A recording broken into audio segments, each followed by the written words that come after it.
शहर से दूर एक पुराना बंगला, राय निवास, सालों से वीरान पड़ा था। लोगों का मानना था कि वहां कोई आत्मा भटकती है, पर रिया, एक युवा पत्रकार, इन बातों पर विश्वास नहीं करती थी। उसे लगता था कि हर अफवाह के पीछे कोई न कोई सच्चाई जरूर छुपी होती है। उसने फैसला किया, मैं इस बंगले का सच सामने लाकर रहूंगी। रिया शाम को अकेले ही राय निवास पहुंची। दरवाजा जंग खा चुका था, पर धीरे से धकेलते ही खुल गया। अंदर की हवा में सीलन, नमी और पुराने कागजों की गंध थी, और एक पुरानी अलमारी थी जो आधी खुली थी।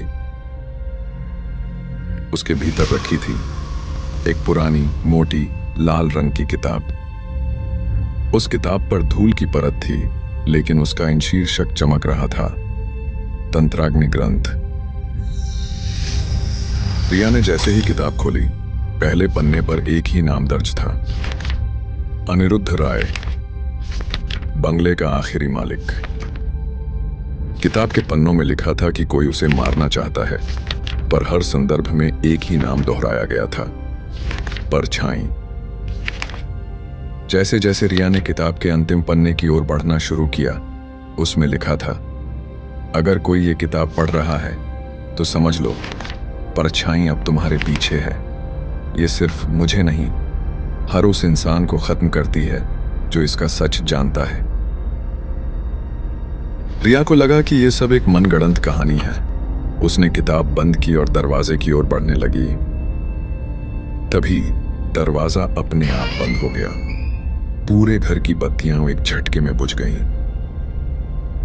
पीछे से एक धीमी फुसफुसाती आवाज उभरी, तुमने किताब पढ़ ली है, अब बारी तुम्हारी है। रिया ने मुड़कर देखा। एक धुंधली काली आकृति धीरे धीरे उसकी तरफ बढ़ रही थी। अगली सुबह अखबार की हेडलाइन थी, जानी मानी पत्रकार रिया कपूर राय निवास में संदिग्ध हालत में लापता, पुलिस को कोई सुराग नहीं मिला। क्या रिया अब जिंदा है, या परछाई ने उसे अपना शिकार बना लिया? परछाई कौन है? एक आत्मा, एक शक्ति, या कोई जीवित इंसान? क्या तंत्राग्नि ग्रंथ सिर्फ एक किताब है, या कोई द्वार है किसी दूसरे संसार का? क्या रिया की गुमशुदगी के पीछे इस किताब का हाथ है, या कुछ और छुपा है राय निवास में? अब जब किताब खुल चुकी है, तो क्या ये रुकने वाली है, या अगला शिकार कोई और होगा? जवाब मिलेगा, लेकिन सिर्फ उन्हें जो सब कुछ जानने का साहस रखते हैं।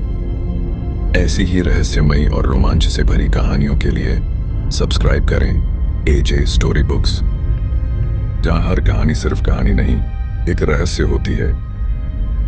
एजे स्टोरी बुक्स, जहां कहानियां सिर्फ सुनी नहीं, महसूस की जाती हैं।